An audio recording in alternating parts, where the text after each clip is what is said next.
নেদারল্যান্ডসের ইট্রাহট শহরে ট্রামে বন্দুক হামলায় অন্তত একজন নিহত হয়েছেন, বেশ কয়েকজন আহত হয়েছে বলেও জানিয়েছে পুলিশ। স্থানীয় সময় বেলা 11:15টার দিকে এক বন্দুকধারী এলোপাথারি গুলি চালিয়ে গাড়িতে করে পালিয়ে যায়। প্রাথমিকভাবে একে সন্ত্রাসী হামলা বলছে পুলিশ। আহতদের ইট্রাহট ইউনিভার্সিটি অফ মেডিকেল সেন্টারে চিকিৎসা দেওয়া হচ্ছে। শহর জুড়ে অতিরিক্ত পুলিশ মোতায়েন করা হয়েছে। বন্দুকধারীকে পাকড়াও করতে জোর অভিযান শুরু করেছে পুলিশ।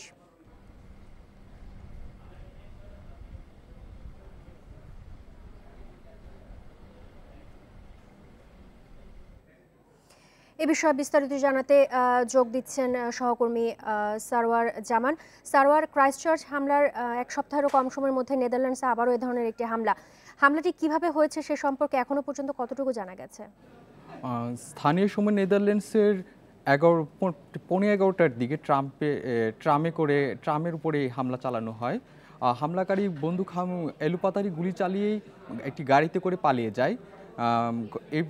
তারপর তাকে ধরতে এখন পর্যন্ত পুলিশ অভিযান শুরু করেছে, কিন্তু তার সম্পর্কে এখন পর্যন্ত আমরা বিস্তারিত কিছু জানতে পারিনি।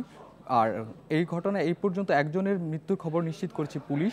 আহত বেশ কয়েকজনকে স্থানীয় হাসপাতালে চিকিৎসা দেওয়া হচ্ছে। তাদের অবস্থা কেমন এখন পর্যন্ত পুলিশ বা হসপিটাল কর্তৃপক্ষ আমাদের নিশ্চিত করেনি।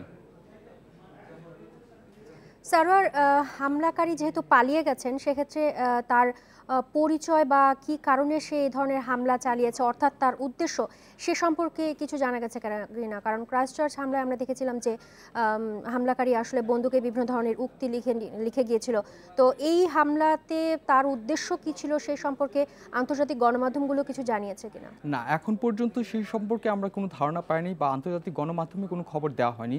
ক্রাইস্টচার্চ হামলায় যেমন তার একটা উদ্দেশ্য ছিল, এ ধরনের কোনো উদ্দেশ্য আমরা এখন পর্যন্ত পাইনি। তবে পুলিশ আশঙ্কা করছে যে এ ধরনের যেহেতু সে এখন ধরা পড়েনি, পরবর্তীতে অন্য কোনো স্থানে এরকম ধরনের হামলা হতে পারে। সেই জন্য ট্রাম, ট্রেন সব কিছু বন্ধ রাখা হয়েছে, স্কুলগুলোকে আপাতত বন্ধ রাখা হয়েছে। আর পুরো শহর জুড়ে অতিরিক্ত পুলিশ মোতায়েন করা হয়েছে এবং স্থানীয় বাসিন্দাদের নিরাপদে অবস্থানের নির্দেশনা দেওয়া হয়েছে। কিছুটা সময় গেলে হয়তো এ সম্পর্কে আমরা বিস্তারিত জানতে পারবো। সারোয়ার, ধন্যবাদ আপনাকে।